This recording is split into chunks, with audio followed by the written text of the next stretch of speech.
Greetings, my patrons and my members. You know what time it is? It's JJK time. So let's not waste any more time and let's hop right into it. Editing me. Ready. 3, 2, 1, go. What's up, guys? That guy with a pencil here. Fun fact, I do happen to have it on me and keep it on me at all times. And another fun fact. We've got translations, ladies and gentlemen. Or at least translations actually built to the chapter. I know translations typically come out with spoilers, but I just can't read them. I don't know. My brain just ceases functioning whenever I see translations that are not in text bubbles or on panels. So, there you go. But let's actually see chapter 251. This one's going to be a heavy one. I don't know. Usually it's 4 nights out of the ones, and if I ever do a spoiler discussion versus like an actual video, my thoughts will change drastically, or my ability to break them down will change drastically. But this one's going to be a heavy dialogue-focused chapter, at least for me, like, properly understanding what's going on. And with the art being cleaned, it's going to be a lot easier for me to read, so I'm very, very excited. Let's see. Sukuna is struck by a, ooh, interesting, a mock cleave. A mock cleave. Like a fake one? Like a little off-brand variation of it? Very, very interesting. But let's see. This is my, when could he have? You couldn't retrieve your final finger. Could you? Okay, so I've been hearing mixed things about this one already. Though once again, the opening page causing so much trouble. The decisive battle in the uninhabited even infested Shinjuku, part 23. I'm just gonna keep trying to say it faster. The decisive battle in the uninhabited even infested Shinjuku, part 16. Not 16. The decisive battle in the uninhabited even infested Shinjuku, part 23. I'm not sure how fast that was, but I'm gonna keep trying to say it faster after this. But that's interesting. I mean, legally speaking, like, here's the thing. If you want to huff copium for the idea that Yuta still hasn't necessarily confirmed anything, because he's not explicit here. He says, you couldn't retrieve your final finger, could you? So that could mean he just ate it. He went, and ate the bad boy. Or Rika ate the bad boy. And, like, that could explain why Unmanifested Rika is so buff. And Yuta is able to use cleave here. But at the same time, he doesn't necessarily confirm that he ate it. And also, Sukuna just can't sense it.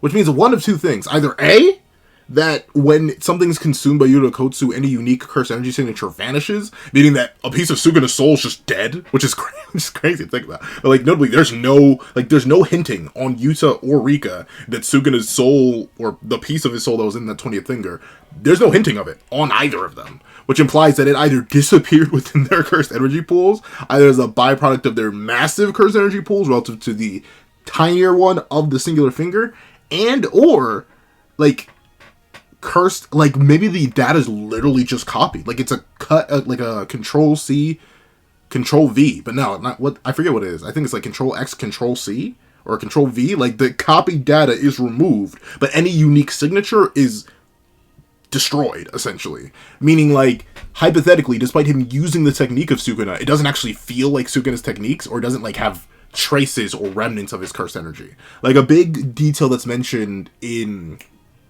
JJK, well, no, the Gojo's past arc in particular, is residuals. Residuals are very, very important. And typically, if you want to cover the tracks of a sorcerer, or you're a sorcerer trying to cover your tracks, you make sure to get rid of all your cursed energy residuals, because people can tell where you were. But it seems like Yuta's ability, once he consumes a piece of somebody, if this is the case, which I presume it is, like, I can't have much more copium on this one. It seems like this is just a hard confirmation that Yuta ate that bad boy. I guess he just deletes all cursed energy residuals, because Sukuna doesn't even notice. He's genuinely caught off guard here. I saw some people at the end of 250 assuming that, oh, maybe Sukuna was waiting for this, and he was caught off guard for a second, but he actually knew that Yuta was going to have this. But no, he's genuinely bamboozled here. So, interesting. You couldn't retrieve that lab. I love something. I'm sorry. I keep glazing the jumping in this chapter, but it is so beautiful to me. The meanest, just the smoothest uppercut ever. It is so buttery. And like, I just noticed this.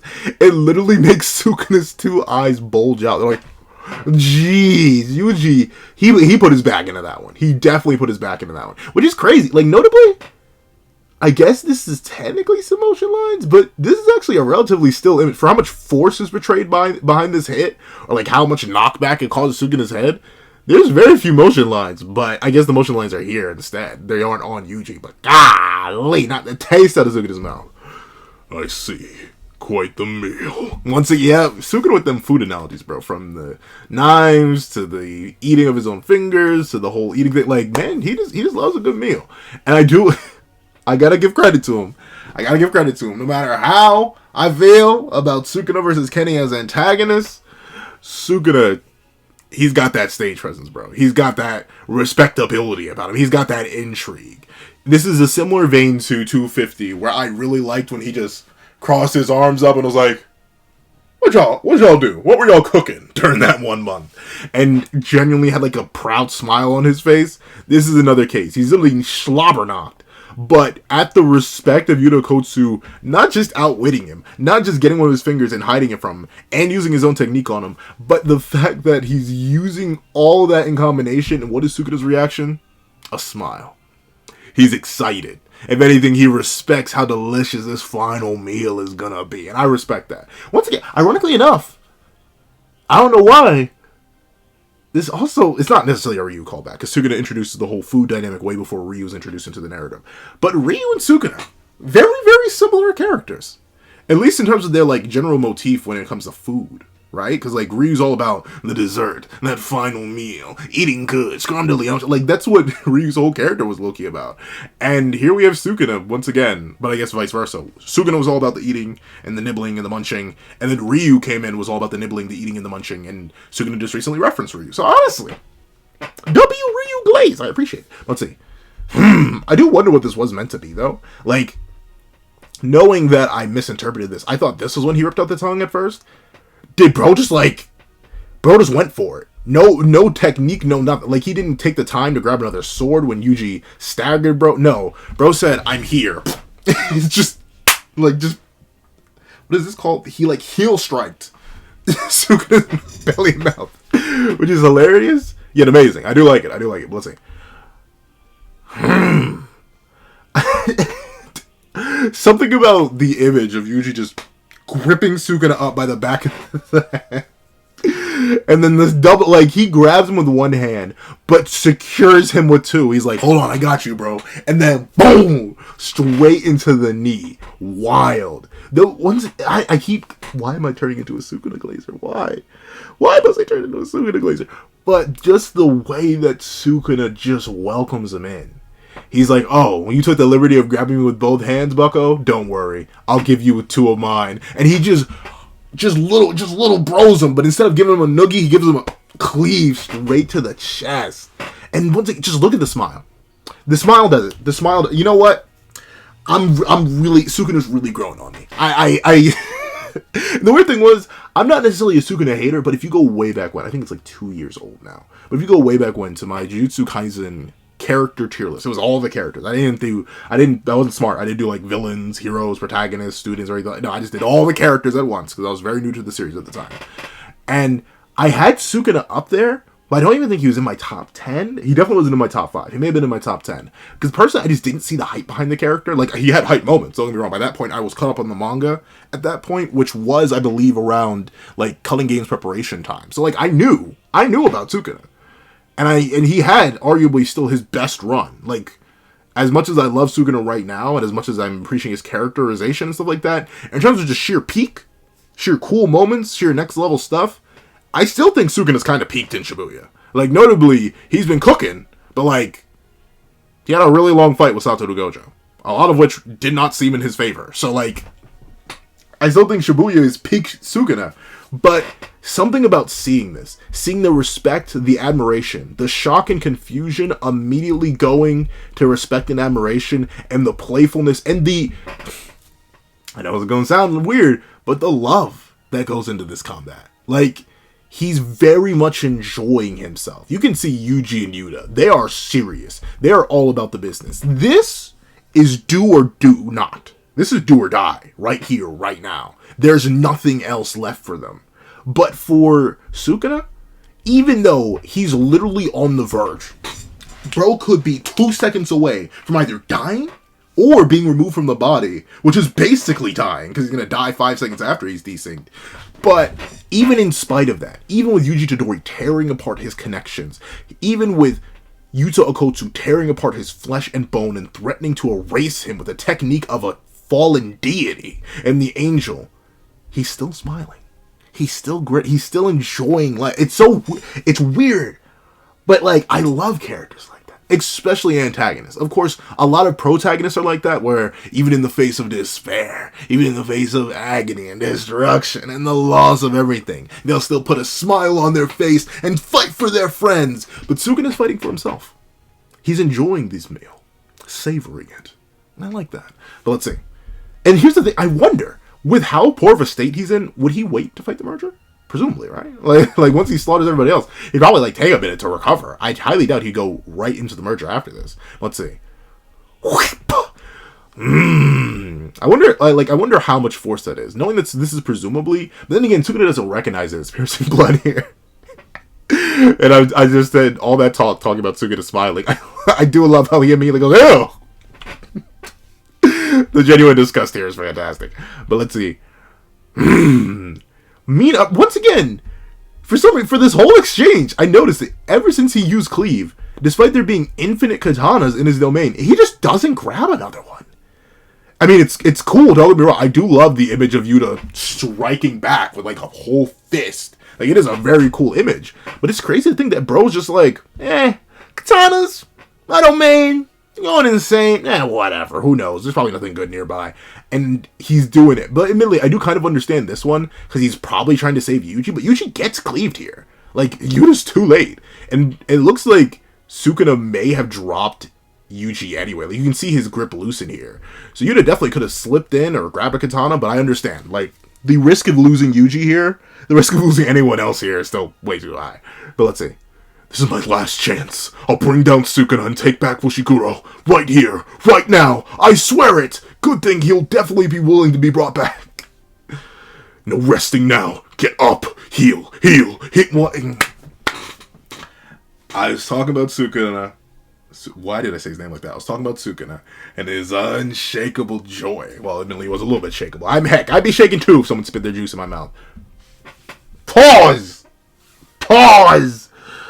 It wasn't even his mouth, it was his eyes, but still pause. Oh, I gotta put a pause on that one. I can't play that one. Nope, we're gonna delete that tape.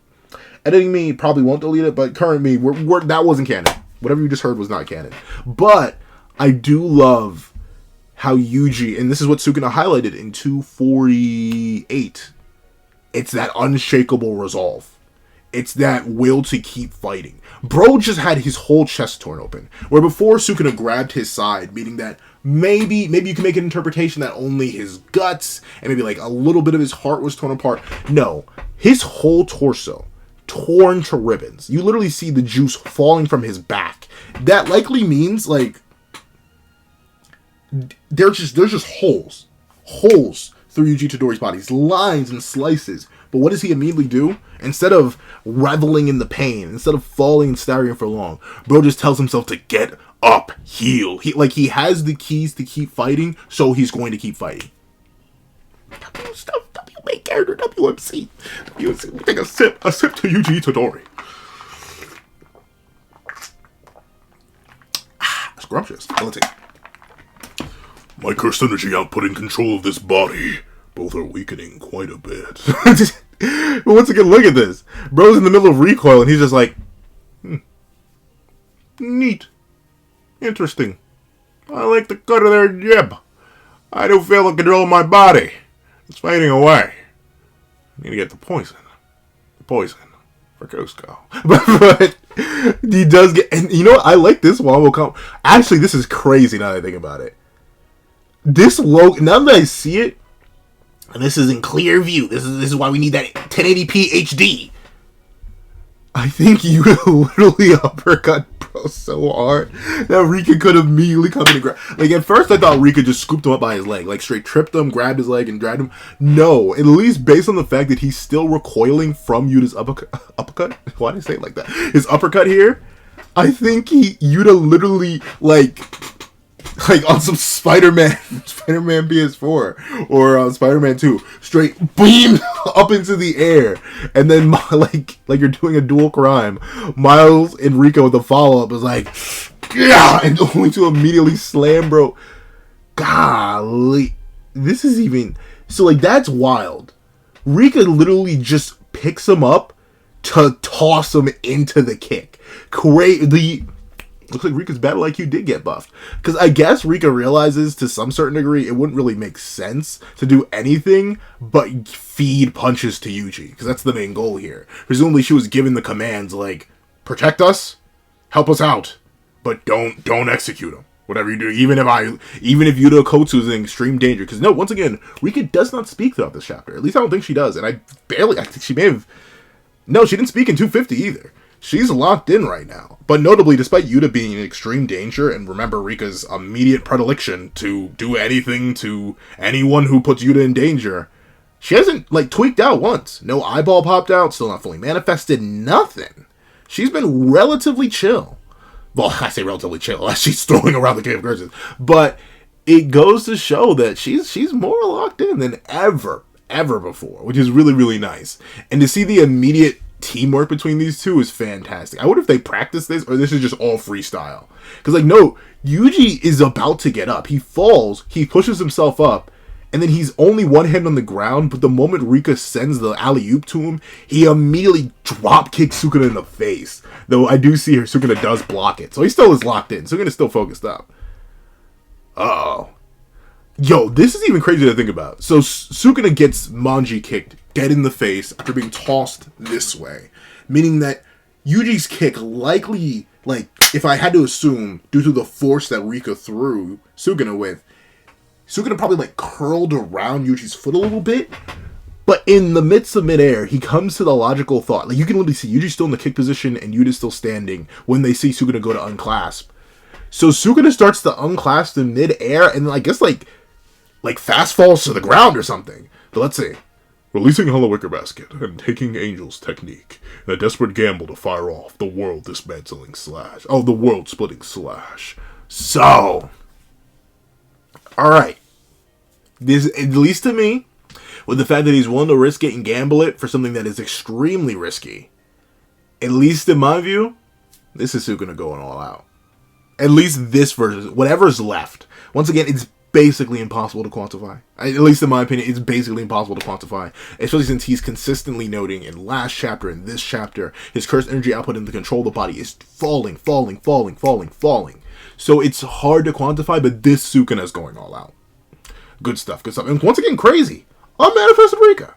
At least presumably unmanifested. This is not full body, eye awakened Rika. No, this is unmanifested Rika. And is holding him apart. That's crazy. I love it. And wait, where's the other hand here? I see this. Oh no. Okay, so Yuji grabs the lower right arm. Rika grabs the upper arms. And then this arm, it was, that is crazy. They moved fast. And this is even crazy because Yuji was in a handstand pose for the Manji kick. But before Sukuna can unclasp or do anything, Yuji recovered. Bro must have done a straight backflip to recover and grab his hand. And then the other hand, you can tell because the other hand here, at least if I'm not mistaken, because this is the upper arm, this is the lower arm right here. Before it can even get far away from the Hollow Wicker Basket position, they're already here. They're already gone and on, bro. And so we do see him go to try and stop Yuta. This is a thing. He tries to put his hand up to guard Yuta. We've already accounted for this. We knew you'd try it. And just tears out the tongue. Tearing out the tongue is so crazy, dog. What? Oh, it's so nasty. It's so nasty, but it's so wrong. You saw him. You saw him, dog. But boom. And wait a minute. Is that a cleave? Yo. I thought it was a dismount. I think Yuta just face tanked a cleave. Of course, it's a super giga weak cleave, as Yuta himself even notices. But that's not dismantle. He had his palm on Yuta's head. And as he tears out the tongue, he gets hit with the cleave, and Yuta just bounces off of it. That is why. So Sukuna's his output's gotta be in the trash. Cause just last chapter they were saying, if he cleaves us, we're cooked. And both Yuji and Yuta eat cleaves here. Man, Yuji must be doing some serious soul damage. Golly. Let's see. He wasn't able to use the expanded dismantle while using Hollow Wicker Basket. Even if it's a simple technique, he's forced to use chance, hand signs, or both. Which is very interesting. I do think that is a little bit weird. Because, isn't the whole point of having 2 arms the fact that you could do something like that at the same time? Like, you could chant with your upper mouth while you're chanting with your lower mouth. Like, that does seem like a awkward like a pseudo-nerf. Like, a nerf that doesn't make sense for what Sukuna is. Right? Because remember, of course, he's still doing something crazy, right? Like, the fact that he's doing Hollow Worker Basket at the same time while activating numerous techniques of various varieties. Well, it's Cleave Dismantle. But still, a technique on top of Hollow Worker Basket is insane. Most characters literally can't do that. Like, unless their technique is totally autonomous and they don't need to aim it. Like, who's a character who could hypothetically do Hollow Worker Basket and technique at the same time? Inumaki / Yuta could through Curse Speech. And Mei could, because I don't think she needs to command her birds directly. But, like, Anatomy couldn't use his Curse technique. Well, he could kick somebody, I guess. But, like, Ratio technique, I don't think can be used, at least not efficiently. I mean, maybe you could use Blue. Or, like, at least the Neutral Infinity and just expand the barrier. Just hold Hollow Worker Basket. But I guess that's kind of redundant, unless you're in a domain. In that case, yo, honestly, that'd be a crazy way to hard counter a domain user. Gojo just stands in the middle, clasps up with Hollow Worker Basket, and then just starts flexing Infinity, and just tries to force them to the edge of the barrier. But still, that's a crazy feat that Sukuna is doing here. But the fact that he can't do both, when he does have a spare mouth, that's the thing, he does have a spare mouth. And he does have 2 spare arms. Feels a little bit weird. I don't know why. That seems like, I guess it's just you can only do basic stuff. Extending your technique is too complicated. But we know it doesn't take 4 arms. Like, that's the thing. We know it doesn't take 4 arms. But I guess it's just the pumping anything in the Hollow Worker Basket is taking too much away from the World Slash. Let's see. And I won't let him do either. Jeez. I do love how Yuta presumably instantly grabs a blade here. Like, this is wild. The fact that in the same instant he lets go of the tongue and he's healing, he grabs a blade and just takes it right out of Sukuna. His slashes are weakening. I don't have anything to fear, even if I get up close. So this does appear to be Dismantle. But then again, he does the open palm signal. Usually he points with Dismantle. He even points later on the chapter with Dismantle. So maybe he just eats another cleave here? Maybe Yuta just devours another one? Like, notably, he's in close enough range to Katana slash Sukuna's mouth open, which is still metal. But, I don't know, I can't tell. Because the open palm makes me want to believe it's cleave, but the distance makes me want to believe it's Dismantle, but this would be Dismantle. So, interesting. I don't have anything to fear, even if I get up that is wild. I get the context behind it, but can you imagine almost any other character in the series when they're even in a 3v1 with the King of Curses saying, I don't have anything to fear, even if I get up close. Meaning, I don't even have to fear cleave, one of the strongest techniques in the series that adjusts to my durability. Don't adjust good enough, then. Let's see. Swing! Sukuna! The detonation. Very, very interesting. I do kind of wish this was better portrayed. Like, with how much juice that usually spits into Sukuna's face here, like, you would think it'd be a little bit more. But I guess, he spits it on the face. It's not like there's not too many crevices where it could get lost in. Versus, like, if he spat it in his mouth. But, like, with that being the case, it's crazy. And the perfect timing of this detonation, too. Like, Yuji's still holding Sukuna's arm here. Like, he's specifically preventing him from using that other hand. But he does this and then lets one hand go to activate Supernova. Fantastic. What's this? The brat's blood is bursting?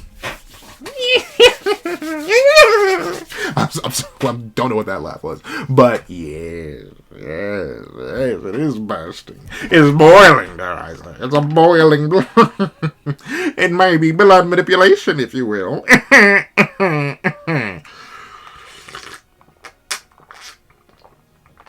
So, Mystery Todori, you do have a curse technique. Tell me, is a domain expansion in your future, my friend? But I don't know. Now the door's open. Because, like, one of the biggest things about the whole, like, left, right, good night thing, because a lot of people were joking. Well, maybe some people weren't joking. Some people were, like, hard serious about whole Mr. Left, right, good night, ming, ming, ming, ming. But, like, one of the reasons I never took it all too seriously is because until blood manipulation was introduced, and then hard confirmed. Because I think it was confirmed ever since Yuji had that talk with Choso and Kamo. But until it was hard confirmed, you need a technique to apply to a domain. You do. For the most part. What is Mio's technique? I actually don't know what Mio's technique is, but you do need a technique to apply to a domain for the most part. But with blood manipulation, I'm wondering what his domain would be like, and if it's customizable to the point where we could get something like a... That's spoilers for Black Clover, where we could get something like a one-on-one with him and Sukuna inside his domain. I wonder. Let's see. And this, like, I am admittedly a little bit hard-pressed to tell here. I'm assuming it's this swing right here. When the blood bursts in Sukuna's face, he's distracted enough that... not Yuji. That Yuta can cut off his other hand. Because this is clearly a Yuta cut. This isn't like a karate chop or anything. So that's wild. Alright. Here's the main stuff I'm interested in seeing in terms of, like, translation. According to Tsukumo-san's notes, on a general level, even if souls are mixed together, they'll never become one. I wonder how she tested that, though. That seems like, how did she study that? Like, that's one of the biggest things about Yuki. She's definitely very, very pivotal to the plot. Like, you can't remove Yuki. Especially now, with this being the basis for Yuji's understanding of the soul and stuff like that, and the plan, you cannot remove Yuki. She is necessary. It's a little series I've been planning to do for a while now. I think I may do. Remove a character. What breaks? Because whenever I write what ifs, I typically try to do character changes to the personality of the character. Not just like, oh, what if X character was here, or if X character was there? Because the plot breaks in certain ways, but you can kind of keep things constricted depending on major changes of character, or they branch out wildly. What if Midoriya's Confidence is a fantastic example of that. But for this case, I wonder how she tested her stuff. Because Yuki's so off-screen that we just don't know. Like, it was hinted and explained to us that she was studying souls and bodies and stuff like that, but like, how did she do, like, experiments to determine that? Like, sure, it's like solid assumption to make, but I have no idea. Let's see. Could it just be that you and Sukuna were a special case? I can't feel a trace of the soul that formerly inhabited this body. Oh, it is, okay, that's nice. I like that they acknowledge that. Because, yeah, like, Choso's a body snatcher. All the DPWs were, but, like, Choso, as much as we love him as a character, like, he stole a random dude's body. Of course, we never knew a random dude, and I like Choso. But still, he didn't take the body. And that's interesting. He can't feel a trace of the soul. So I wonder what it was like for Kashimo. Like, I wish Kashimo made an appearance here so we can talk about it. Because we can't use Hana as an example. Because Hana is very explicitly a symbiotic, dualistic relationship between her and Angel. If anything, it's not really. Hana's in control for a majority of the time. To the point where Hana can choose whether or not the technique gets turned on and off. So, like, honestly, Angel's a horrid example. So is Yuji. Because, you know, the whole circumstances of how he was created and conceptualized. So I really wish we got, like, a statement here from Kashimo about how his body relates to the soul. Especially since when Angel first pointed out the whole soul stuff, she was like, oh yeah, most of them do it subconsciously. Like, they don't even realize that they're suppressing another soul. They just are. So, interesting. That seems to be due to the massive gap in cursed energy between cursed objects and non-sorcerers. Her notes say that while a soul might be sunk deeper and deeper, it won't ever disappear to conjoin. Oh, it won't ever disappear or conjoin to become one. To do the massive gap. Oh, okay. That's interesting. So that explains why Choso can't feel anything. Because the soul that he was born out of didn't have any cursed energy, and soul perception is still rare. Like, notably, the only characters in Jujutsu Kaisen who are confirmed to perceive souls directly, like directly, are now Yuji, maybe Sukuna, maybe. He doesn't recognize his own soul in Yuta, so maybe not Sukuna. But, like, I think it's Maki, Toji, Yuji, Mahito, Henjaku, and probably Sukuna. They're the only ones who can directly perceive souls. But in the case of Choso, he can't sense it because there's no cursed energy in the soul. Interesting. So the soul's there. He just doesn't know how to look for it. Because it's fundamentally different from what energy he typically senses for. That's neat. That's the thing I do like. I like when series do have multiple types of perception. It kind of, like, allows for an expansion of the power system. Like, for example, I mean, I guess it is different. But no. I think Dragon Ball's a good example. Godly Ki. As useless as the mechanic ended up being overall, considering it basically has no unique properties, like, destructive energy has unique properties, but that's not Godly Ki. That's something completely different. But the fact that mortals can't typically sense Godly Ki, that's a nice little feature. It adds diversity to the Ki system overall while still staying within the system. And the whole soul perception thing is another nice addition to Jujutsu Kaisen and the cursed energy perception system. Nice stuff. Let's see. Her notes say, blah, blah, blah. On a general level, if Megami is accepted to this rule, we're in trouble. I added that part. Oh, okay, so he's adding his own little perceptions here. Oh, this is quite a crew here.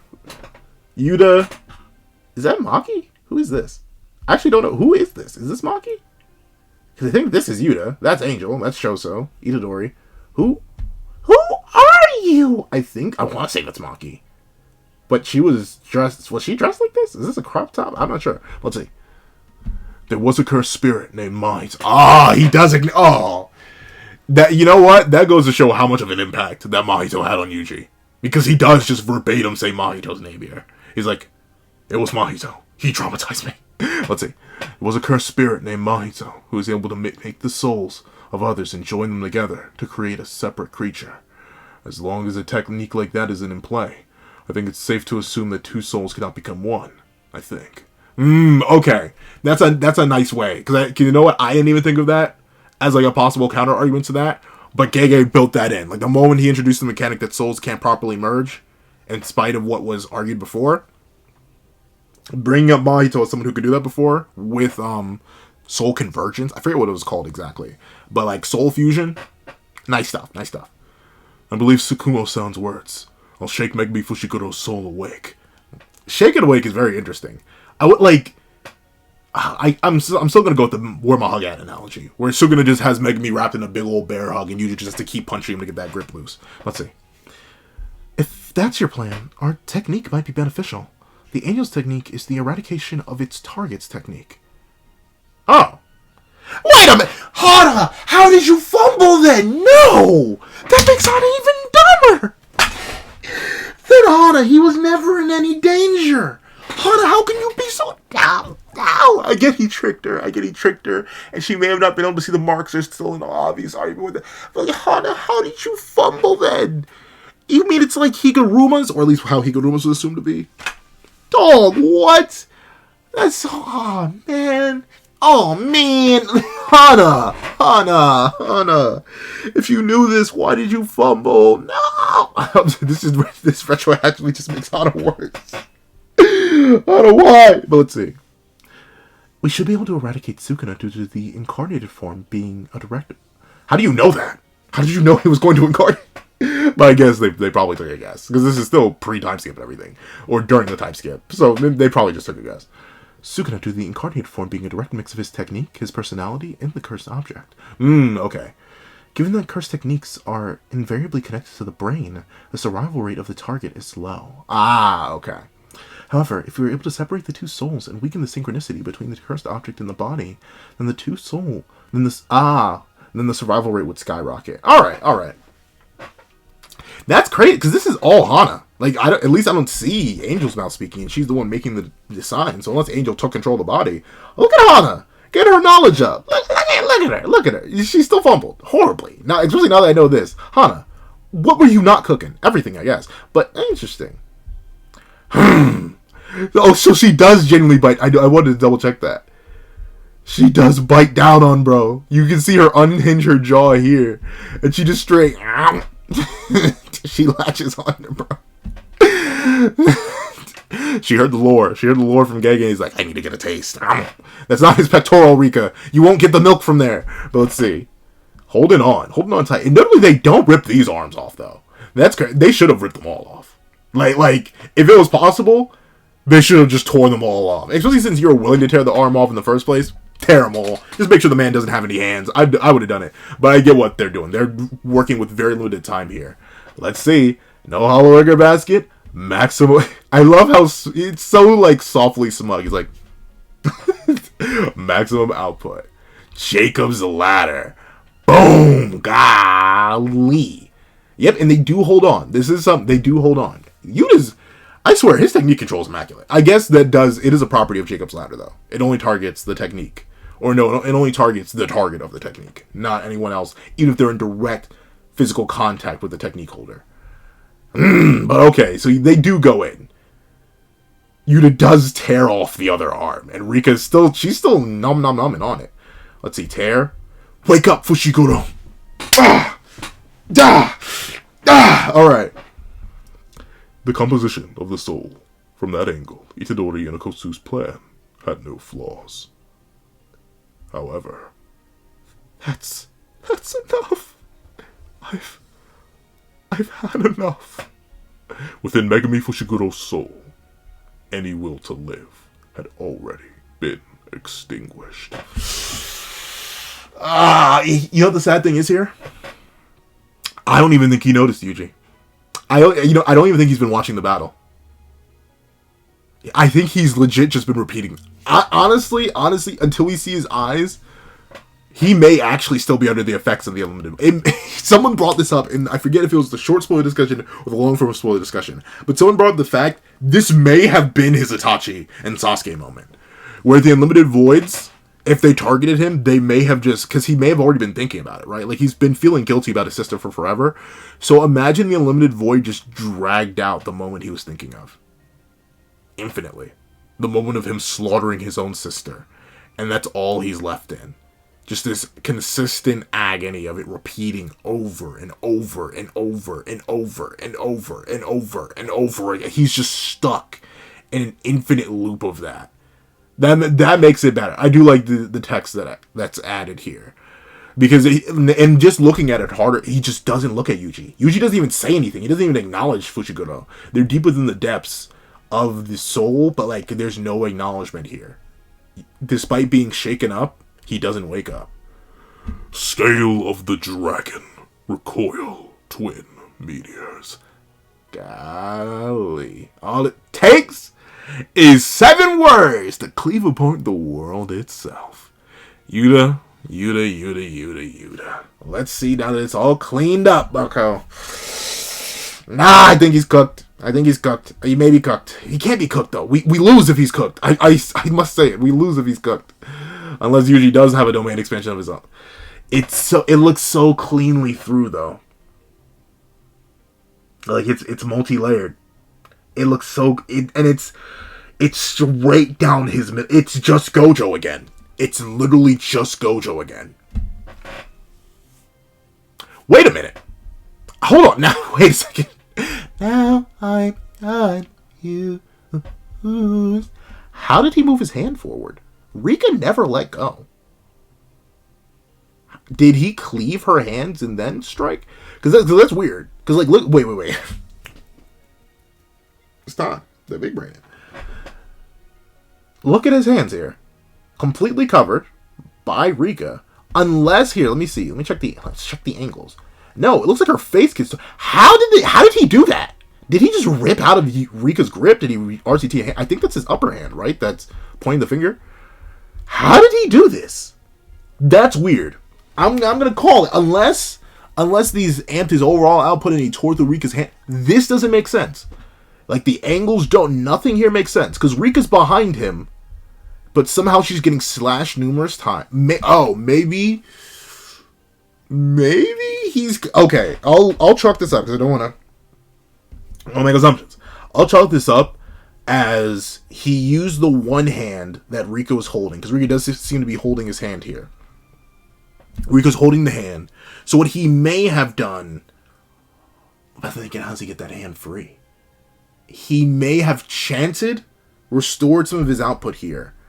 And then, as he's simultaneously cleaving Rika, because no, Rika's the only one here with multiple slashes. She's the only one that experiences multiple slashes, which World Slash just shouldn't do. We saw a net of dismantles, but we don't know if those dismantles were World Slashes.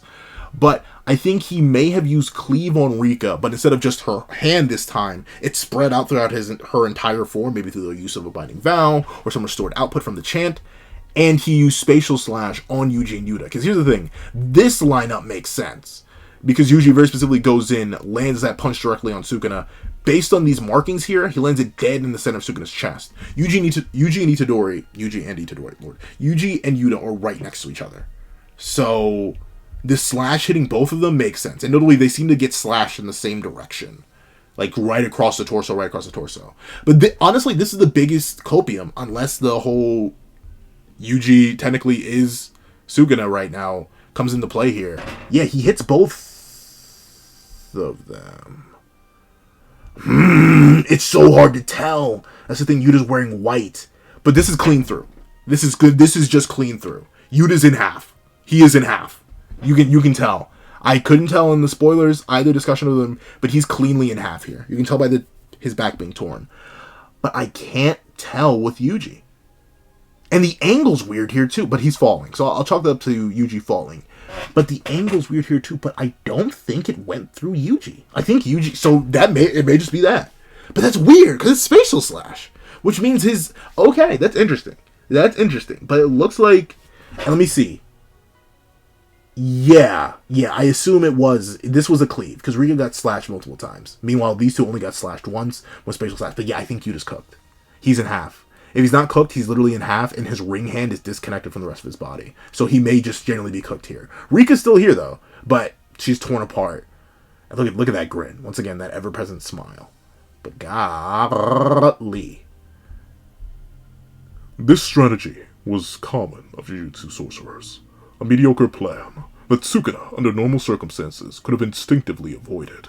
Under normal circumstances. These ain't normal. But that's crazy. Once again, that does feed into the idea. I mentioned this before loosely. For some reason, I can't tell you why, Sukuna has properties of heavenly restriction users. Like, in terms of the ability, like, for some reason, he can just do what they do. It's weird, but think about it. From the air hopping to the weird precognition he had against Gojo, to his movement abilities and his perception, like, he's weird. For some reason, he just has what they have. So it looks like he may have been able to precog this if he wasn't mentally overwhelmed. But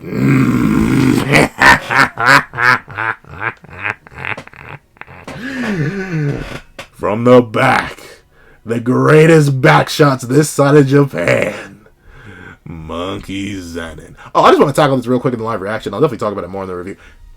Monkey did not break into the domain. The reason the domain shattered is because Yuta's cut in half. All right, he couldn't maintain it. Come on now, y'all. Like, of all the Utacopium, come on now. But let's see. A surprise attack on the individual assured of their own victory, pierced by the blade of a monster with no cursed energy.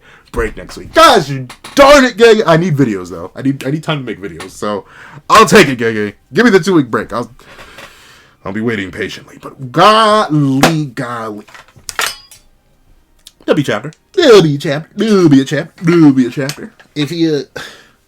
I hope you guys enjoyed the live reaction. Once again, I'm trying to make these things a little bit beefier so y'all get more and more exclusive content. Because once again, with these breaks consistently happening, the manga review, like, I think the only manga I actually end up doing live reactions for are Black Clover, which is every 3 months now, Record of Ragnarok, which is once a month, Jujutsu Kaisen, My Hero Academia, and that's it. Because Black Clover used to be another one of my weekly ones, but that got taken away.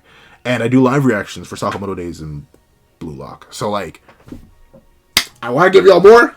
And not just, like, the ad-free content. So I hope you guys enjoy these live reactions. We're going to try and put more and more and more to them so you guys can enjoy. And I hope you guys have a wonderful day. This is That Guy with the Pencil, writing off.